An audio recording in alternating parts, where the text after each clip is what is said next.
The following is a GoPowercat.com production. With everything changing in the world of college athletics, the Big 12 welcomes in a new member next year, Arizona Wildcats. We've got Jason Scheer here with us today discussing all things Arizona. This is the Big 12 Insiders. Welcome to the Big 12 Insiders, your Big 12 sports show, presented by Synergy Financial Partners. Now let's go to booming North Texas, home of Studio 73. Here's your host, Brien Hanley. All right, welcome everybody back to the Big 12 Insiders. This is your man, Big B, Brien Hanley.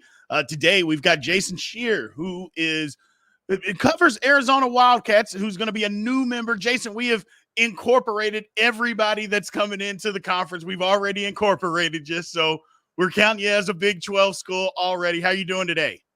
Doing well. Thanks for having me. No problem.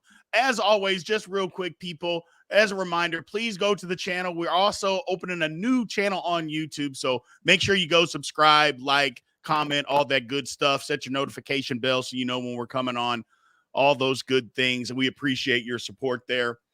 So, Jason, let's just get down to this first off. Arizona Wildcats coming into the conference. Let's start there. What is the fan either excitement or dislike as far as coming into the Big 12 next year?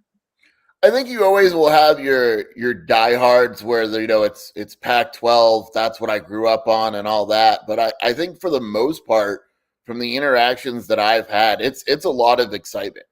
It's something new. The Pac-12 didn't necessarily treat Arizona the best, all the time. And this town is it's more basketball than football, to be honest. And so when you look at it from a basketball perspective, going to the Big 12 compared to the Pac-12, there's just no comparison. I mean, Arizona is going to the best basketball conference in the nation and leaving one of the worst major conferences in the nation. And there's a lot of excitement surrounding basketball and what that'll look like moving forward.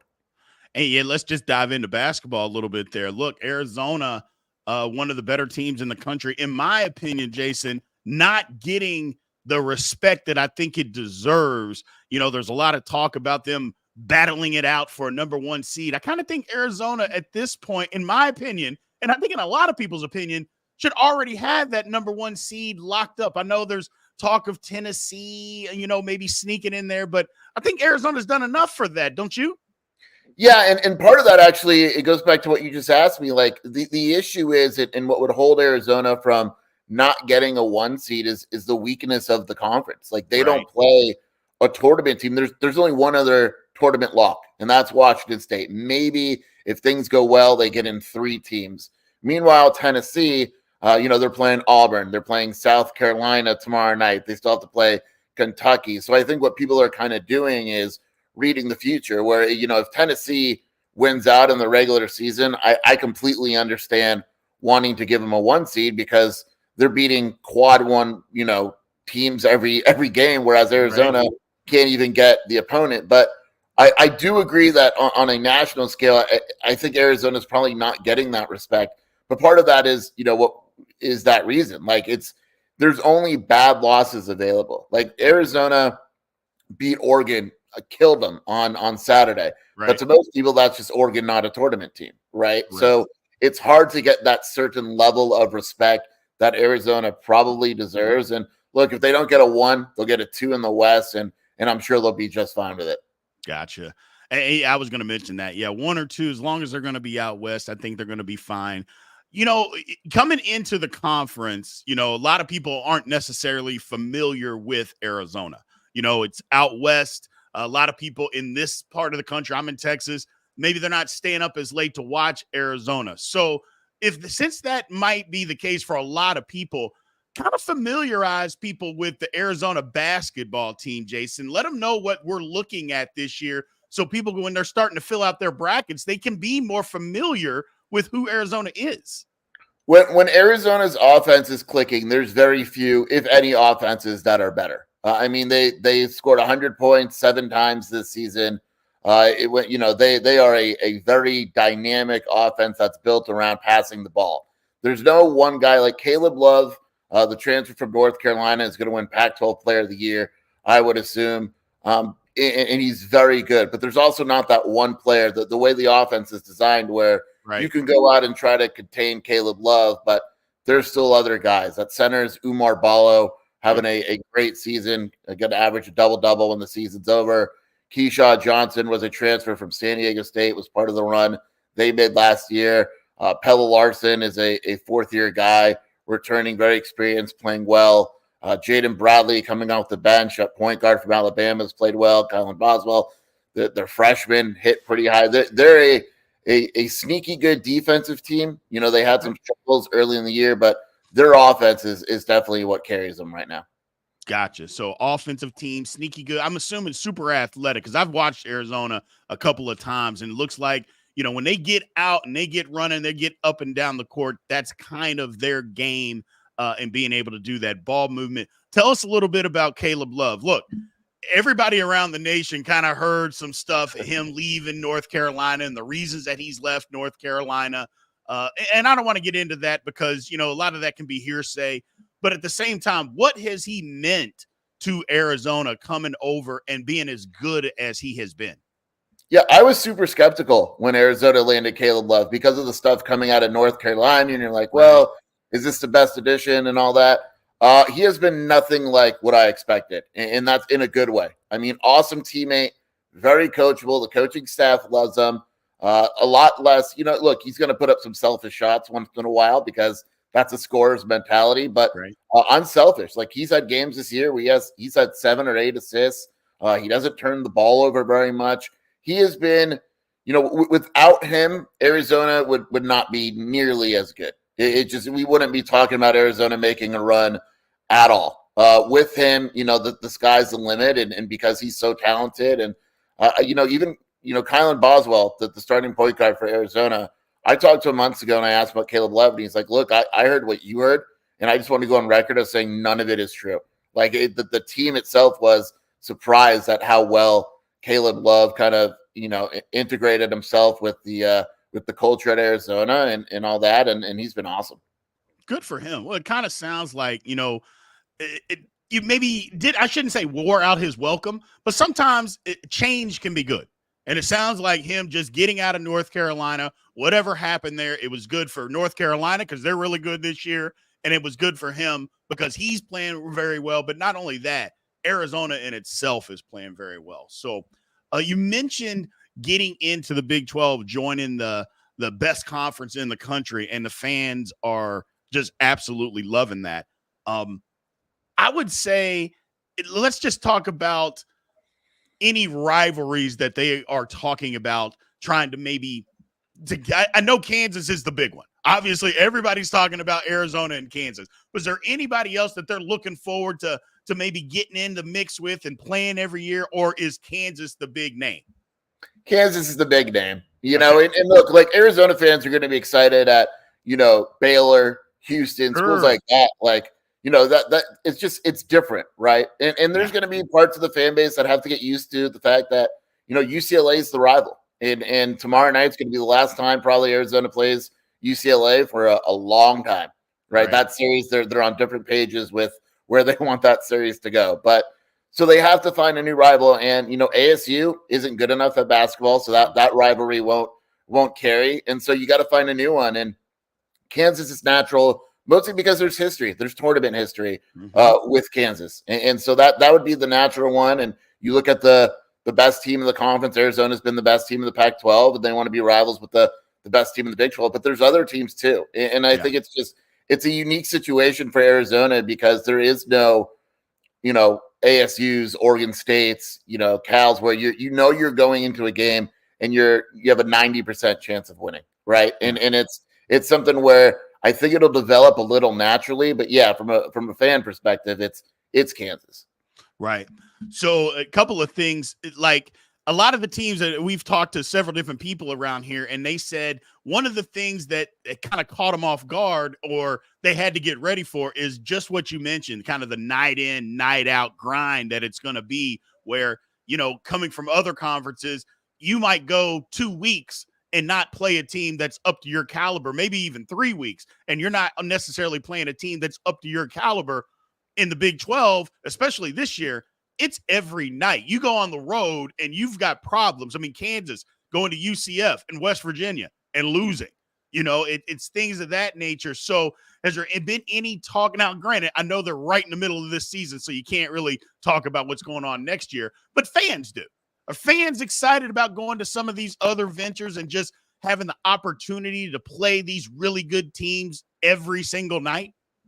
Yes, but I am doing my best to prepare Arizona fans for the fact that there's going to be more losses, right? Gotcha. And so it's like, look, and I love the Arizona fan base, but when Arizona loses a Pac-12 game, it's a nightmare, right? The world is ending. Sure. It's not right. It's the end. And in the Big 12, you lose the game. It's like, well, tough. We got another big one coming up in 3 days or whatever. Right. So that's going to be a transition for Arizona fans. But yeah, like you watch some Pac-12 games now and you turn on the TV and the game's starting at 9 p.m. and the opposing arena is empty. It's just empty. And right. The Big 12, it's going to be a different situation, right? Yeah, it's just, even some of the schools that aren't as good, it's difficult to play. Like you said, it's difficult to go to West Virginia and win a game. It's difficult to go to UCF and win a game. And it's not the situation where you're winning by 20 and you're back on the plane and it's business as usual. You got to go win in a difficult environment and realize that you're probably playing another difficult team a couple days later. And, from a fan perspective, I think it's exciting. It's great to see, but I think there's also going to be an adjustment period when things don't necessarily go well a little bit. Yeah, that would be the one thing that I would tell Arizona fans is that you'll have more losses for sure, because that's just the nature of the beast when you're playing in this type of conference. But also there should be some excitement, because from what I see, and you're better to speak on this than I am, Arizona, at least in the tournament, I see they're a team that travels well, that will follow the basketball team. Some of these venues that they're going to get into, now again, this is not a knock on any of the venues in the Pac-12, but some of the venues that they're going to be going to in the Big 12 are going to be, number one, they're all going to be sold out for the most part when Arizona comes to town, which then maybe they're used to that or not, but it's just different. It's a lot different going to Iowa State, obviously to Kansas State, Baylor, Houston. These venues, I think for Arizona fans, I think they're going to have a lot of fun with that, Jason. They're going to get to something new. And I think even when the newness wears off, they're still going to love it, just for the simple fact that, you know what? This is great. These basketball venues are something else, and we enjoy this. Yeah, I mean, I'm excited to go out there. Arizona played Duke earlier this year at Duke, and it was sold out, obviously, and there's only a few environments that can match Duke, and it was awesome. I knew a lot of people that paid good money to go out there, even though it was an regular season game, and right. The environment's just different. When you have an opportunity to go play in those environments, you got to do it. Like Arizona played Purdue and Indianapolis. It's cool. Like, it's cool to see.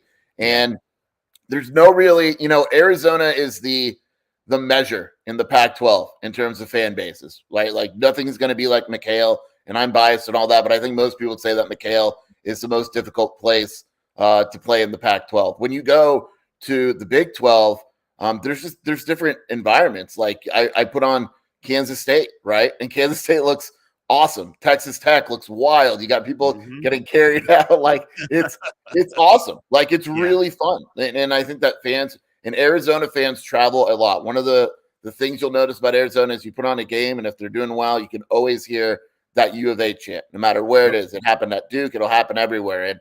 And they travel, and they're going to go to games, and it's going to be awesome being in that environment. And I think it's one of the reasons why fans travel so well to, the Pac-12 tournament or the NCAA, is because they love that environment where there's other fans, and you could show them how much you love Arizona, and they're yelling at you and you're yelling at them back. And it's just fun to be around.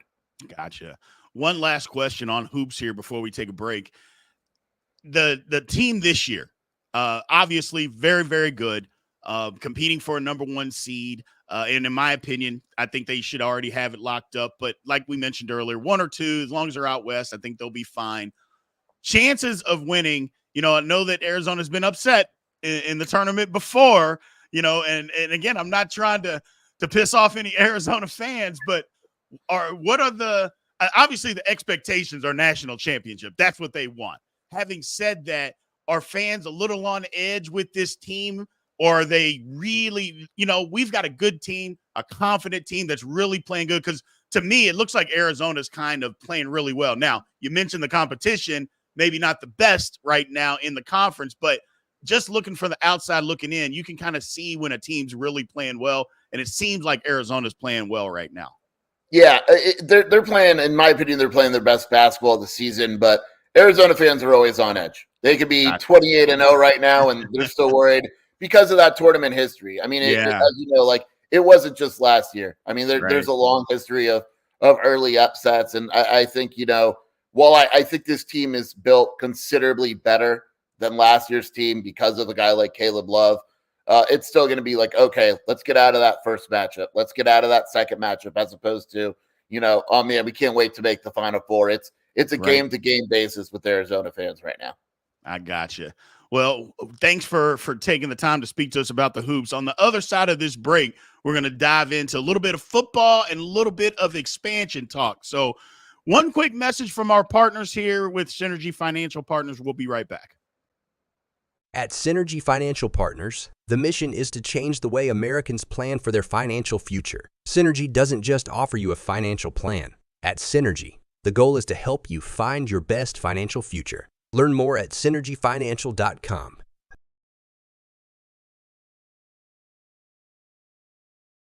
Welcome back to the show. Let's head back to the studio. All right, welcome back to Big 12 Insiders again. This is Brien Hanley here with Jason Scheer, who covers Arizona. We are welcoming them into the conference already. So, Jason, quick talk. I mean, you were one of the people that were really out in front of the Pac-12 collapsing. So with that and with Arizona, and again, I know we have diehards that hey, we're Pac-12. This is what we grew up with. This is what we know. Why did it go away? I guess the big question, and I'll ask you, why did the Pac-12 go away? I think it was a lot of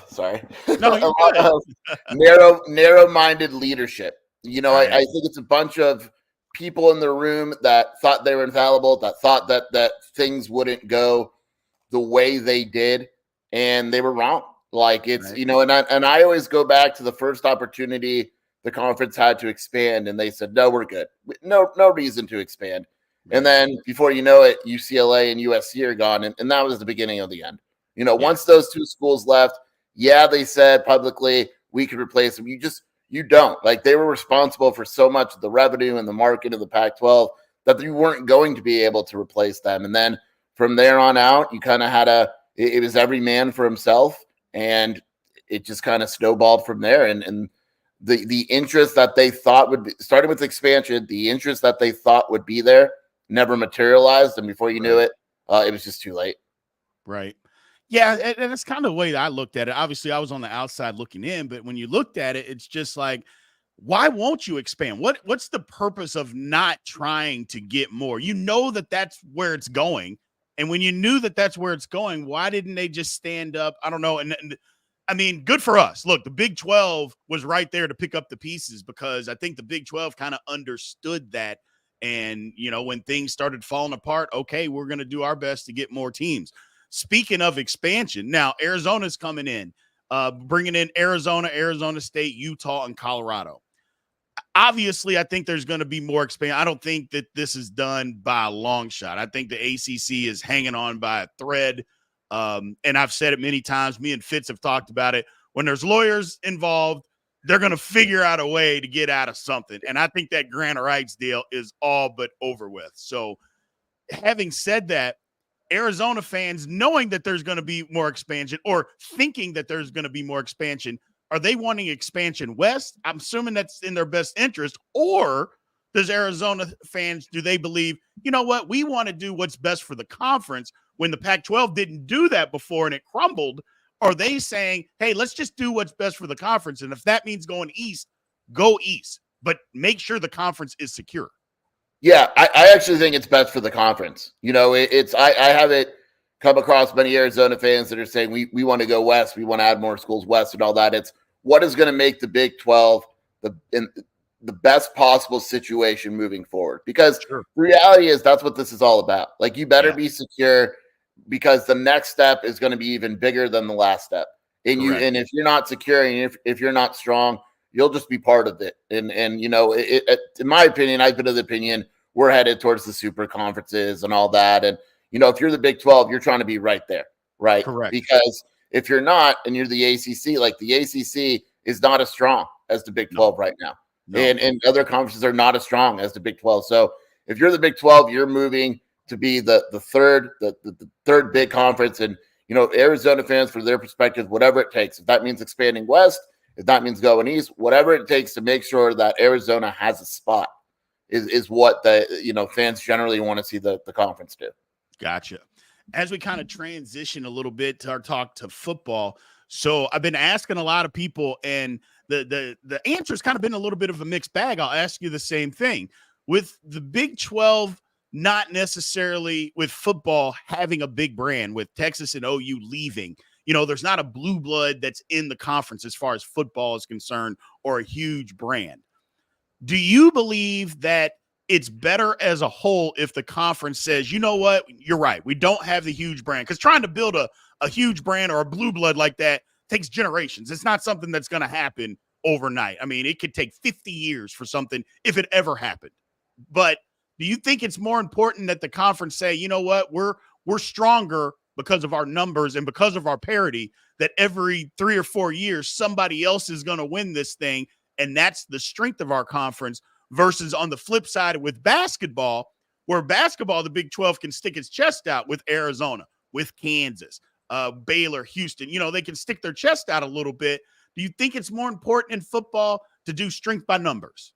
Yeah, in football, my selling point would be, look, we know in the SEC, it's going to be Georgia and Alabama pretty much every year, right? Mm-hmm. We know in the Big 10, Michigan and Ohio State are going to be good, Washington, Oregon, and they're whatever. In the Big 12, we are the most exciting conference in America, because you don't know what you're going to get on any given Saturday, right? That would be my pitch. And, it's sure, we don't have a blue blood. We don't have a school that, is guaranteed to be in the college football playoff, besides whoever wins the conference or whatever it may be. But that to me is a selling point. And I know from Arizona fans, that's a selling point too, because, the Pac-12 always went through certain schools, and those schools more often than not were going to be always there at the top. Always. Right. With the Big 12, I don't think they have that school. And that makes it exciting from an Arizona perspective, because, it gives fan bases hope as well. And I think there's a drawing point to, like, hey, tune in. There's going to be upsets. There's going to be some fantastic football games that are close. There's going to be parity. And it's something that a lot of other conferences don't have. Yeah. That's the one thing about the Big 12. First of all, it's exciting football. Not that football in general isn't exciting, but just Big 12, just not having that team that's just so much more dominant than everybody else. Look, that's not a knock on Georgia or not a knock on Alabama. They've built their programs to be that. But it's almost like those conferences, and I've said it many times, is that they're top heavy. And because they're top heavy, that makes for some reason, the perception is that the entire conference takes on that persona. And I'm just like, well, hold on a second. You're going to tell me that Arkansas is just as good as a Kansas State? No, they're not.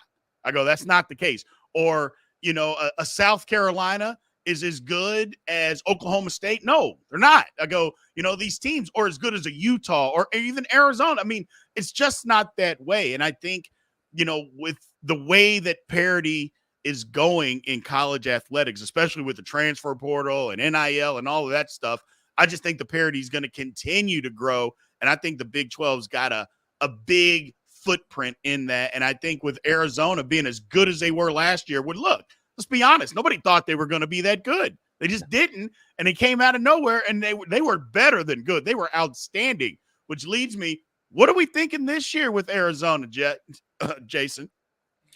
I don't know if they're going to be as good as last year. On paper, they should be, right? But, you're talking about a new head coach. You're talking about new coordinators. They lost some guys. They still have like 10 open scholarships. It's hard to judge a roster. It's impossible to judge a roster in March anymore, which is wild to say in college football. But Right. you got another portal opening up in a month. Guys Yeah. are going to leave. Guys are going to commit to schools.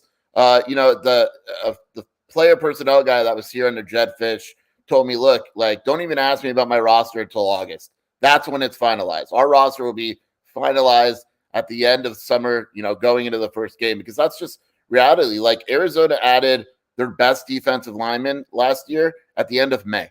Taylor Upshaw got added at the end of May. That's just the way it is right now. And so I think Arizona is going to be good. Them returning Noah Fafita and the offensive line, and really most of the offense, that's a big deal. They returned a lot of core guys on defense, but there's some questions too. So I think it depends on how they assess and answer those questions. And if they do well there's no reason why they can't be have another really good season ahead of them. Gotcha. Speaking of Noah Fafita, look, a lot of people heard him and saw him from the outside looking in, had a really, really good year. Kind of tell people that maybe aren't as familiar with him and how well he is and what he does well, I guess is a better way to say it, what he does well and how good he is. Kind of get the Big 12 fans a little more familiar with him. I've never covered a guy like Noah Fafita before, and I don't necessarily mean that. I mean, I covered Nick Foles when Nick Foles was at Arizona. Obviously, really, really good. It goes beyond skill level, like his maturity and the way he conducts himself, and especially because he's a quarterback, is just so impressive. The entire team, both sides of the ball, love him. He's not big. He's 5'9", if that, but he commands the pocket well. He doesn't make wrong decisions. Like, he's not one of these guys that, is going to throw 50 yards just to throw it 50 yards. If the easy play is in front of him and it's 10 yards, that's the play he's taking. And so very rarely does he make mistakes. And the thing that just kind of sets him apart is his poise. Like, he, against Oklahoma in the Alamo Bowl, he got knocked on his butt time after time, right? The offensive line had some injuries and some guys opting out, and never flustered him. And then in the fourth quarter, he just turned it on. And that's just the type of guy that he is. And, he came in the Stanford game. That was his first game of action, and Arizona's losing to Stanford, who was not good last season, and he leads them on the game-winning drive. It's just, he's a different kind of player with his poise and maturity, and that kind of leaks out onto the rest of the team. Gotcha. So you said they had 10 scholarships that were still available, correct? So yes. With 10 scholarships still available this spring, I'm assuming that if you got a lot of the offense back, but are there a lot of position battles that are open, or how does Arizona do that? And I know a lot of schools, it's more development. We're trying to get guys incorporated into what we're doing, but I'm going to say with 10 scholarships still available, number one, like you said, the roster is not near complete yet. They're still trying to go get guys.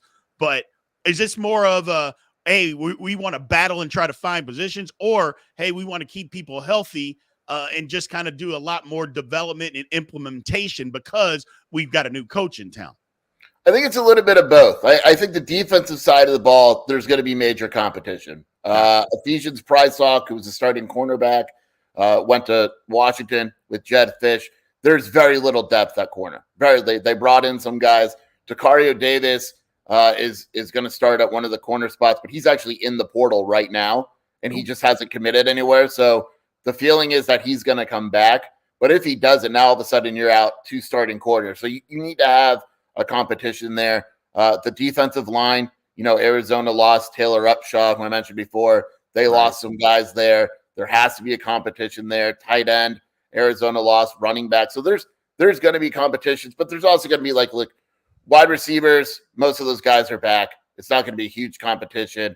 Offensive line, most of those guys are back. We know quarterback, safeties, we know. So it's probably going to be a little mixture of both, but a lot of it is going to be assessment. Brent Brennan, the new head coach, said, look, what I like to do is I like to leave. Usually it's 3 or 4 open scholarships. And then after the spring say, okay, we need this and this. And I think it's going to be some of that. Like, my guess is they come out of spring football and say, okay, we need some corners. We need a couple defensive linemen, a couple linebackers, and they'll assess everything and kind of go from there. Gotcha. One last question before I get you out of here, Jason. For Big 12 fans or anybody that, is not as familiar with Arizona coming into the conference, what can they expect from Arizona athletics? What are some of the things that Big 12 fans can start getting used to, getting comfortable with when Arizona comes to town or we go there? What should they expect from Arizona? I think it's a good fit because of the passion of the fan base. You know, I don't want to diss any other Pac-12 schools, Sure. right? But I think that the passion of the Arizona fan base is unmatched in the conference. I know Washington and Oregon have great football fans, but they don't have great basketball fans. Arizona has great fans on both sides. You know, playing at McHale, the basketball fans are awesome. And just the overall culture of Arizona athletics, like it means a lot. Tucson's not a big city like this. Right. You know, if you come to Tucson, you'll notice like the U of A is, you can't miss it. It's not one of these campuses that look like you're just driving through downtown. It is a real, okay, we are on a college campus, and it has an impact on everything. Like, just, you know, you root for U of A, whether you can name a guy on the team or not, you have a tie to that university. And it's just kind of a cool thing to say when you come down here, just in general. Gotcha. Well, we appreciate your time today, Jason. I'm sure when your time allows, we'll have you back as many times as you can. So thank you. Tell all Arizona fans good luck in the tournament this year. We're rooting for you. Again, Big 12, we are rooting. We're going to take one quick break before we wrap up the show. But thank you for your time today, Jason. Thanks for having me. This was fun. I appreciate it. No problem. We're going to take one last break before we wrap up, people, from our sponsor with Synergy Financial Partners. At Synergy Financial Partners, the vision is to build the world's largest consumer financial education and empowerment company. Synergy doesn't just offer you a financial plan. At Synergy, the goal is to help you find your best financial future. Learn more at synergyfinancial.com. Welcome back to the show. Let's head back to the studio. All right, everybody. Look, I think the Big 12 has found a really, really good fit with Arizona. The passion of the fan base, that's what I think a lot of Big 12 fans, if they didn't know before, that's what they were looking for, is to get us a new partner within the conference that's passionate. Number one, you know their basketball is really good. They had a good year with football. They've had some lean years. But if they can get that substantial and just figure it out and continue to be competitive, I'm telling you, Arizona is exactly what the Big 12 was looking for. I know a lot of Big 12 fans were excited about them joining for the basketball aspect as well as football aspect to see if they can continue that. I think it's a great fit, people. So thanks, everybody, for tuning in to us today. Again, as always, like, subscribe, more importantly, comment, and set your notification bell for all that good stuff for the Big 12 insiders. We are still growing. We've got another channel that we are incorporating on YouTube as well. So make sure you go subscribe there. We'll be moving over to that sooner than later. I'm guessing probably later towards the end of the summer. But a lot of that depends on how we do. So keep pushing forward. We're going to keep growing and doing our best for you. Thank you, guys. We'll come back tomorrow and see if we can do it better. This has been a GoPowercat.com and Spirit Street production. Please support this show by subscribing to this YouTube channel or follow us on your favorite podcast platform.